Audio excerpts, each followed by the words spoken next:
noite a todos. Estamos sempre muito agradecidas por estarmos juntos, por termos a oportunidade de permutar essa energia tão boa e pura que nasce da nossa alma, do nosso coração. Ontem, dia 1º de maio, comemoramos o aniversário, a vinda à Terra de Eurípides Barçanufo. Ele nasceu no dia 1º de maio de 1880, na cidadezinha mineira de Sacramento. E vocês sabem que há muitos anos atrás, lá no Fraternidade, nós tínhamos o privilégio de viajar a Uberaba para ver o Chico 2 vezes por ano. E nessa viagem que nós fazíamos, nós íamos também visitar Sacramento, estar na terra de Eurípides, na chácara das sobrinhas netas dele. E era um momento muito especial, porque a energia daquele lugar era alguma coisa inacreditável. Só quem viveu isso. E tinha também, porque as sobrinhas netas dele reconstruíram o quartinho dele. Ele morava numa casinha em Sacramento, uma casa muito humilde. Então, elas reconstruíram o quarto dele na chácara. Então, a gente tinha a oportunidade de entrar nesse quarto, que era pequeno, muito pequeno, mas ali não se conversava, ali apenas se orava.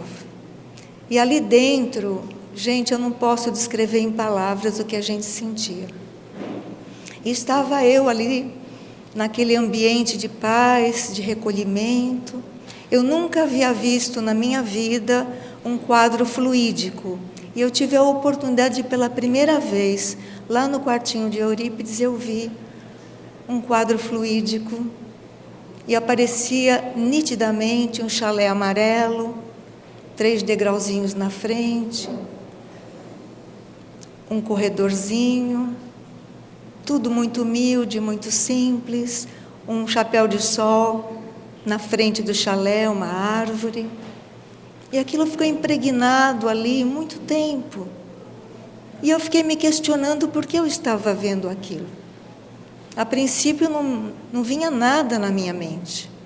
Aí depois eu fui para o ônibus, porque nós estávamos voltando para Uberaba, sentei-me ao lado do Silvino, um querido irmão lá do Fraternidade, e troquei uma ideia com ele. Aí ele falou assim: Sueli, quem sabe uma nova tarefa está surgindo para você, um dia a gente vai entender. Enfim, a vida se encarregou de a gente achar o chalé. Então, estávamos no carro, eu e a doutora Márcia, na época, e aí nós estávamos indo pela rua Alfaia Rodrigues, e quando nós vimos no número 533, o chalé amarelo, idêntico ao que eu tinha visto no quadro fluídico. O chapéu de sol na frente, os 3 degrauzinhos, o corredor, enfim, tudo idêntico, não dava para negar. Então, nós fundamos ali o Grupo Espírita João Cabete, que esse ano a gente completa 33 anos de existência, o que é um motivo de muita alegria para nós. Mas hoje nós vamos falar, além disso, é impossível não lembrar do aniversário de Eurípides, nós vamos falar sobre algo que é o mais importante em nós, que é a nossa essência, que é a nossa realidade maior. Nós vamos falar sobre a nossa alma. A nossa alma, ela é imortal. E ela é responsável pelo nosso corpo. Ela que criou as nossas carnes, os nossos músculos, os nossos ossos. Este corpo é criação da alma. Um dia nós devolveremos o corpo à Mãe Natureza, mas a alma permanecerá. As nossas almas são muito antigas. Nós não temos nem noção de quantos caminhos a nossa alma já percorreu. Já vivenciamos experiências na carne, fora dela, não só no Brasil, em outros países. Tem pessoas que têm até memórias de vidas passadas. A nossa alma é imortal. A nossa alma é de essência divina. Todavia, nós damos às vezes muito mais atenção ao nosso corpo, que um dia devolveremos à natureza, do que a nossa alma, que é imortal. Quanto tempo por dia você dedica à alma? Tomara que todos nós dediquemos alguns instantes, ao menos, para entrarmos em comunhão com a nossa alma, com a nossa essência divina. Porque a nossa alma, ela, por ser de essência divina, ela tem alto poder curativo. Ela tem recursos que nós desconhecemos e às vezes nem utilizamos por desconhecer. Mas quando a criatura se dá conta da sua essência e de quem ela realmente é, ela começa a dar atenção para a sua alma. É muito simples e até fácil de observar quando uma criatura, por exemplo, a nossa Enise acabou de tocar o piano. Ela emociona a gente, porque ela toca com a alma. É diferente. Tem pessoas que são técnicas naquilo que fazem, então são também dignas da nossa admiração. Mas é diferente quando alguém faz alguma coisa com a alma. E essa alguma coisa, eu não estou me reportando apenas a coisas importantes ou a coisas fundamentais, mas no nosso dia a dia. Quando você faz uma simples e ligeira refeição, uma comidinha com a alma, ela tem um outro sabor. Às vezes a gente é convidado a almoçar na casa de alguém, a gente experimenta alguma coisa e fica encantado com o sabor, pede a receita, a gente faz, não fica igual. Porque às vezes quem faz aquilo tem uma alma que se dedica àquilo. Faz com ternura, faz com a alma. A própria limpeza de uma casa, uma coisa que a gente faz diariamente, quando é feita com a alma, tudo muda, tudo se modifica.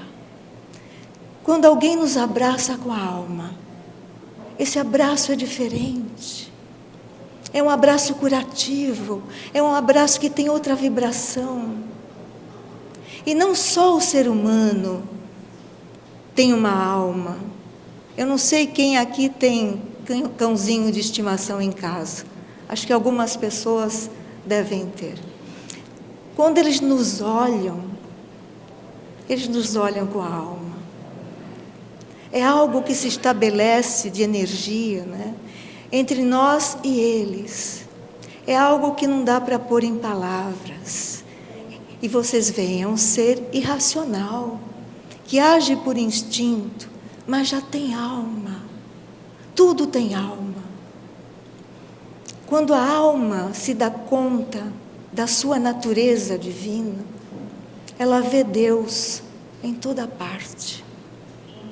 Ela não precisa ir a um templo, ou ir a uma igreja, ou ir a um centro espírita, não. Deus está em tudo, em todos, porque nós olhamos com a alma e vemos Deus.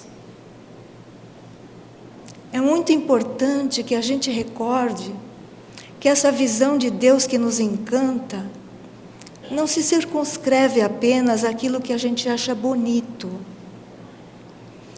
A gente, geralmente, o nosso olhar, quando não é o olhar da alma, ele vê muito o aspecto, né? A figura da pessoa. E aí já tira uma conclusão por causa da aparência da pessoa. E aí acha que tira conclusões por causa da aparência. É um erro. Quando alguém nos olha com a alma, olha a nossa alma. Não importa. É claro que a gente arruma o exterior, né? Eu sou uma pessoa vaidosa, assumida, então gosto de me arrumar. Mas assim, é bom, eu me sinto bem. Mas o que importa é o que está aqui dentro do coração. é a nossa alma. E a alma, ela tem muito a ver com poesia. A poesia da alma. Tem pessoas que não se dão conta dessa essência. E elas vivem muito mais a existência. É claro que a gente tem que dar importância à existência. Estamos aqui na Terra, estamos encarnados, nós temos que ter recursos para quitar débitos, para fazer coisas, isso tudo faz parte. Mas tudo isso, quando é feito com a alma, é diferente. Eu me lembro até hoje, mesmo com a idade que eu estou, de uma professora de português que eu tive, Célia Martins Saragossa, no Colégio Canadá. Essa professora era uma professora que ensinava com a alma. Ela ensinava a nossa língua com a alma, com um amor, e ela era tão extraordinária que até hoje ela vive no meu coração, na minha memória, de uma forma muito especial. As pessoas que trabalham e que vivenciam a alma, elas nos marcam para sempre. A primeira vez que eu vi o Chico Xavier, a gente passou por aquela fila, né? E aí, quando eu cheguei perto dele, ele apenas disse para mim, não tinha falado o meu nome. Ele falou, Sueli, nunca deixe de estudar e nem de trabalhar. A vida inteira a gente tem que estar se esforçando para alcançar um outro nível de entendimento. Então, quando na família nós temos afinidades importantes com aqueles entes queridos mais chegados, isso é uma bênção, porque é uma troca de alma para alma. Mas o inverso também é verdadeiro. A gente às vezes tem parentes, tem pessoas até com as quais a gente convive bastante, que são difíceis, que nós temos que ter cuidado até no que nós falamos, porque às vezes uma palavra mal colocada cria uma situação. Então nós somos testados o tempo todo. Mas quando a gente vê tudo isso pela ótica da alma, pela ótica da essência, nós começamos a perceber que às vezes aquela irritabilidade que a pessoa apresenta, ou dificuldade de relacionamento, elas falam de uma carência que vem de longe, de uma carência às vezes afetiva, às vezes uma carência de as pessoas que estão ao lado, ao redor, não reconhecerem certas qualidades importantes. Então, não é que eu esteja aqui defendendo o elogio, não é isso. O elogio nunca é uma coisa tão agradável, tão boa, mas o reconhecimento. A alma verdadeira, ela é reconhecida. Meu Deus do céu, a nossa mãe fazia aquela comidinha deliciosa, ai que saudade da minha. A gente agradecer, ai mamãe, obrigada, que almoço delicioso. Falar, não apenas saber sentir, mas deixe a sua essência derramar-se pelos caminhos. Fale com as pessoas, sorria, acarinhe na medida do possível, com a sua forma de ser. Às vezes a gente perde oportunidades importantíssimas de estender mais a nossa essência, a nossa alma, principalmente com pessoas mais humildes, que às vezes fazem trabalhos importantíssimos, mas não são reconhecidas. Então, eu me lembro uma vez, uma senhora que chegou perto de mim e disse para mim, ai, Sueli, meu filho está envolvido com drogas, eu estou desesperada, eu preferia que ele fosse um lixeiro. Eu me assustei, porque ser lixeiro é algo menor. A gente chama de profissionais da limpeza, mas ela utilizou essa outra palavra. Então, assim, eles fazem um serviço extraordinário e abençoado. Chova ou faça sol, debaixo desse solão. Ai de nós se não fossem eles, como estaria a nossa rua? Nem conseguiríamos entrar aqui. Por que não agradecer? Por que não reconhecer? Todos nós fomos criados por um plano divino. Todos nós. Ninguém está aqui por acaso. Todos nós viemos com um planejamento divino. E quando nós permitimos que a nossa alma extravase coisas positivas, reconhecimento, amor, a essência da vida, a nossa própria vida se modifica, se transforma. Nós temos até mais condições de sermos felizes, porque de alguma forma nós estamos contribuindo para o bem.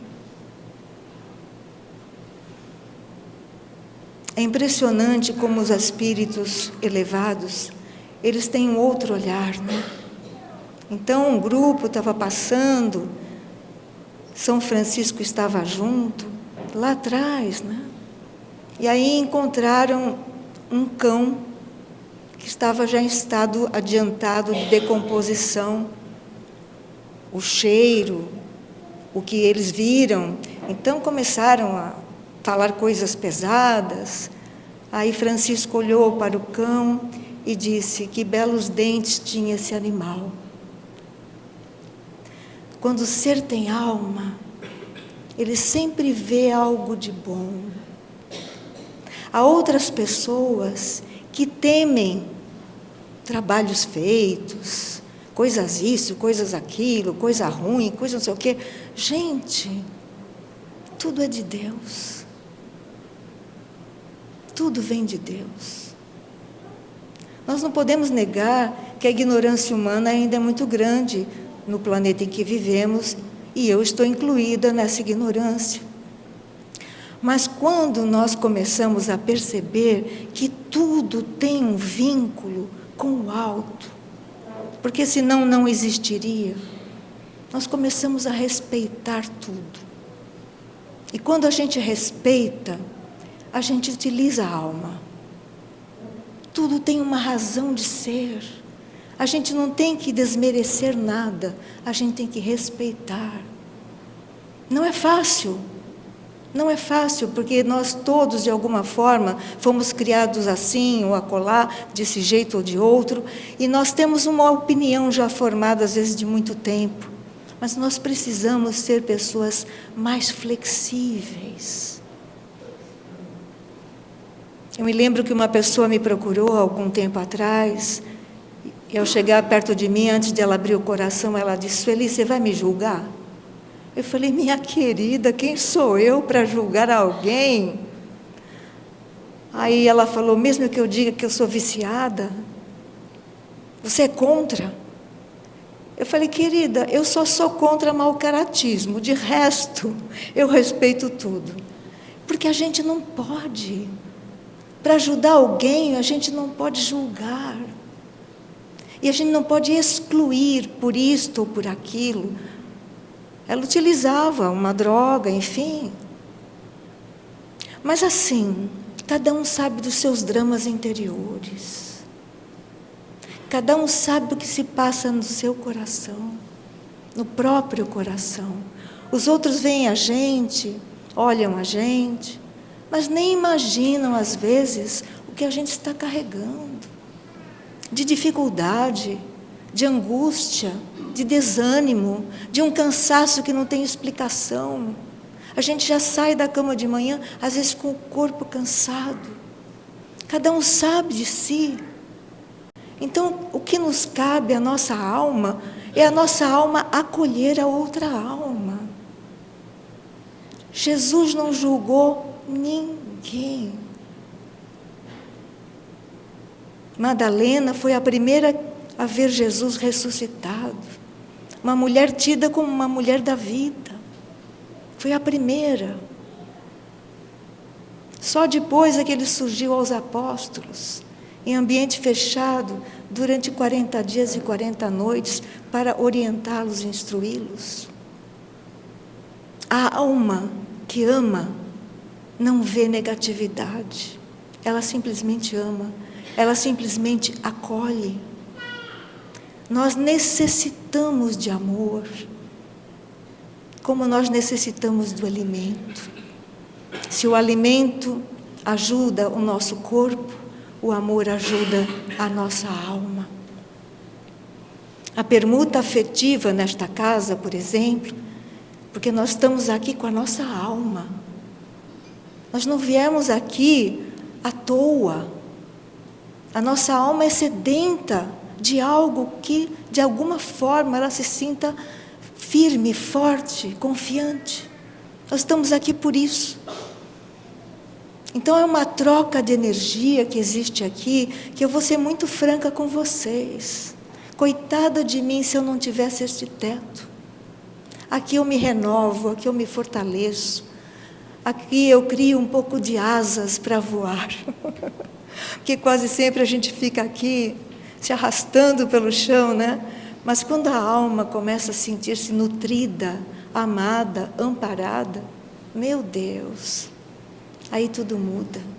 O carinho que vocês me dão, o sorriso, o olhar, é um alimento para a minha alma. Então, ao sair daqui, eu saio revigorada, fortalecida. Quando eu conheci João Cabete, eu já contei isso para vocês, mas hoje ele veio muito na minha memória, ele está sempre conosco.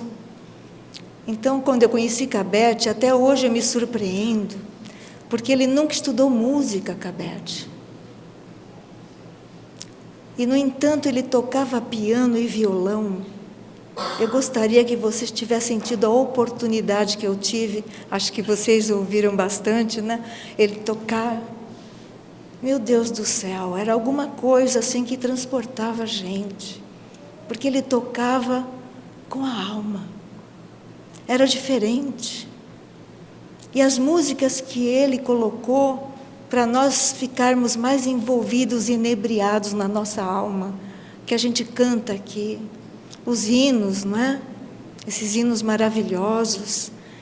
Ainda agora ela falou do José Grosso, né? José Grosso, irmão Palminha. Cabete, ele fez parte de uma reunião de cura em que os espíritos se materializavam. Então, José Grosso é um desses espíritos que se materializavam durante a reunião de cura. Irmão Palminha, a mesma coisa. Então, o grupo cantava para facilitar a materialização. Hoje não se vê mais reuniões como essa, porque elas exigem muito dos participantes e de um médium em especial que doe ectoplasma. Então, isso aí quase hoje não se vê, mas ele participou de várias. Então, todos esses hinos que a gente canta, irmão Palminha, José Grosso, eles são todos vinculados a essas reuniões de materialização. A espiritualidade é maravilhosa. Nós todos que estamos aqui somos cristãos. Mas a gente, às vezes, não lembra o que o Cristo deixou para nós. As coisas que Ele operou, as curas que Ele realizou. Ele limpou leprosos, devolveu vista cego de nascença, fez paralíticos andarem. Meu Deus! Quando o ser atinge uma consciência elevadíssima, como é o caso de Jesus, ele não vê doença, ele não vê o mal. Onde ele está só existe a perfeição. Então, tudo que ele toca torna-se curado e perfeito. E não só ele teve essa consciência. Moisés atingiu uma consciência elevadíssima, a ponto de libertar o seu povo do jugo da escravidão. E os mares se abriram para que o povo passasse. Nós não temos nem noção do que foi tudo isso. Hoje, diante da maravilha que é o progresso, que nós só temos que agradecer, principalmente a coisa de nós termos essa facilidade de comunicação através do aparelho celular, isso são bênçãos inefáveis para a humanidade. Muita gente trabalha dessa forma, mas nós precisamos ter cuidado com excessos. Até as crianças, às vezes, têm excesso de uso. Excesso de uso é muito negativo. Tudo que nós usamos tem que ter um limite. Então, é importante? Claro que é, mas até um certo ponto. Depois já vira quase que uma necessidade doentia. Você nunca está com você mesmo, com você mesma. Você está sempre voltado para fora de você. Ou é no celular, ou é em algum joguinho, ou em alguma coisa, enfim. E a nossa alma, ela só se alimenta quando nós estamos conectados com ela. Então, pelo menos 5 minutos por dia, sentadinhos, confortáveis, só observando a entrada e a saída do ar. Dentro, fora, 5 minutos. Quando você fizer 5 minutos de meditação, só observando a sua respiração, você entra em contato com a sua alma. E você se fortalece. E você estabiliza. E você se acalma. É muito, mas muito importante para nós, eu me repito, fortalecermos a nossa alma.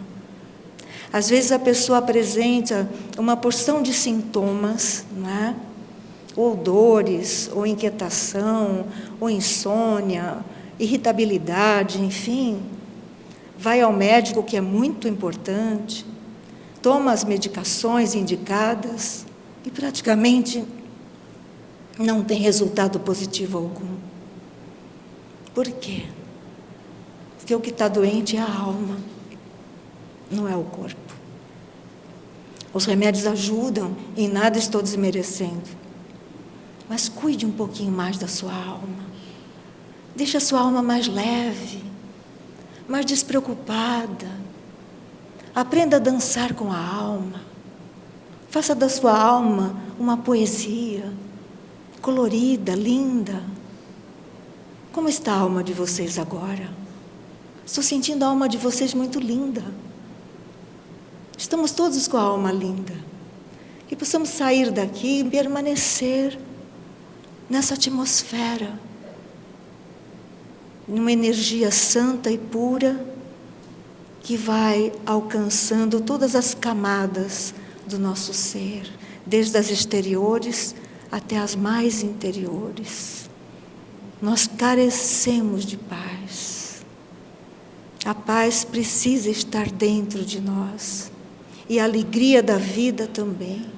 A vida sem alegria, ela fica um fardo.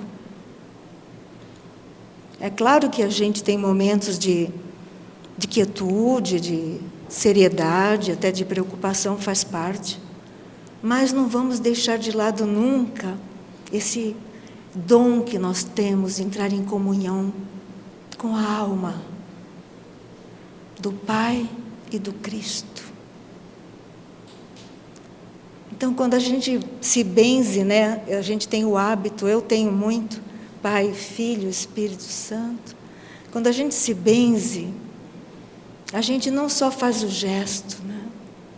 A gente entra em comunhão com a alma do cosmos, do universo, de tudo que pulsa e vibra nesse mundo abençoado. Nós somos muito mais do que imaginamos, muito mais. Nós não somos apenas um corpo que faz isso, faz aquilo, tem hora para isso, tem hora para aquilo, faz parte da existência humana. Mas nós somos o quê? Nós somos de essência divina. Então, muita gente me pergunta se eu acredito em almas gêmeas. Eu acredito. Sou uma eterna romântica. Mas eu tenho consciência de que na Terra, encontro de almas gêmeas é raro, gente. A maioria dos encontros aqui na Terra é muito mais provacional do que almas gêmeas. As uniões se desfazem com a maior facilidade. Não vai nisso nenhuma crítica, é um sinal dos tempos. Mas nós esquecemos muito de colocar a nossa alma, a nossa essência nos relacionamentos. Ficamos muito mais preocupados, às vezes, com as coisas materiais, do que com a essência. E o que nos alimenta a alma é essa essência, essa permuta. A permuta afetiva entre almas gêmeas, a gente nem tem noção de como seria. Eu não conheço a minha alma gêmea. Ela está em algum lugar, mas ela não reencarnou, entendeu? Mas não vai nisso nenhum aborrecimento para mim. De alguma forma, a gente recebe tanto amor e tem a oportunidade de amar tanto, que a gente não tem que achar nada de julgamentos, ou de tristezas, ou de angústias, não. Vamos viver um dia de cada vez. Nós só temos o agora. Todo o nosso poder está no agora. Ontem já foi, amanhã é uma incógnita. Então vamos trazer o nosso poder sempre consciente para o hoje, para o agora. E vamos permitir que a nossa alma faça parte de tudo. A alma, ela tem o dom dos milagres. Nós estamos ainda distantes disso, mas a vida é um milagre. E se nós tivermos consciência de que tudo é milagre, a gente começa a mudar muito mais as nossas concepções e a ver que às vezes a gente é cego conduzindo cegos. Há tanta coisa para a gente admirar. Então, amados e queridos irmãos, um dia me perguntaram, não é? Se em Deus eu acreditava. Como é que eu posso não acreditar em Deus? Tudo é Deus. A única realidade é Deus. Deus está em toda parte. Deus está em nós, Deus está na natureza, Deus está em tudo. E quando a gente tem essa consciência, a gente começa, ou a nossa alma começa, a ser mais poética, não é? Acredito eu, acho que existem muitas exceções, que as mulheres sejam mais poéticas que os homens. Vocês concordam? Eu acho que os homens, eles foram educados para serem firmes, duros, né? É uma educação que o menino... Isso não é coisa de menino, é coisa de menina. Aquelas coisas que o pessoal faz, absurdas, né? Então, os homens, eles não têm muita oportunidade de manifestar a alma. A mulher tem mais. Tem um autor que eu amo, né, Leon Denis, que diz que a mulher é médium da vida. E é verdade. Sem a mulher, a vida acaba. Porque o homem pode doar esperma, que é guardado, mas o útero não tem jeito. Então a mulher é médium da vida. Não existe mulher, não existe vida. E a mulher é também irmã do infinito e filha do mistério. Olha que lindo. Está num dos livros dele, Problema do Ser, do Destino e da Dor. Então a mulher, ela tem uma função muito importante. E quando ela e o companheiro dela embarcam nessa beleza da vida, nessa atmosfera de encantamento da alma, tudo fica diferente. Tudo modifica para melhor. Então, nós podemos, às vezes, dizer que nós estamos vivendo um momento planetário difícil. Isso não é mentira. É um momento planetário difícil. Mas nós não podemos perder a grandeza da alma, a poesia da alma, a beleza de viver e de servir. Nós devemos continuar nesse encantamento pela vida, todos os dias. Ao olharmos no espelho e vermos a nossa imagem refletida, dizermos para nós mesmos, eu e o Pai somos um. Quando nós dizemos isso, nós modificamos toda a estrutura energética do nosso ser, do nosso corpo, da nossa alma. Então, irmãos queridos, alcançando já o finalzinho da nossa reunião, nós vamos lembrar um poema que está no livro Há 2000 anos, de autoria de Emmanuel, pela psicografia abençoada de Chico Xavier, que diz assim: alma gêmea de minha alma, flor de luz da minha vida, sublime estrela caída das belezas da amplidão.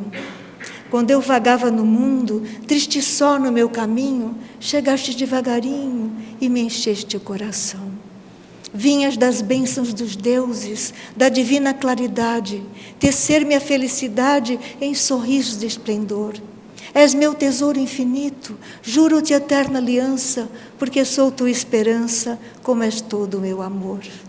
Alma gêmea de minha alma, se eu te perder algum dia, terei a estranha agonia da saudade nos seus véus. Se um dia me abandonares, luz terna dos meus amores, hei de buscar-te entre flores, na claridade dos céus. Que assim seja. Um beijo para todos.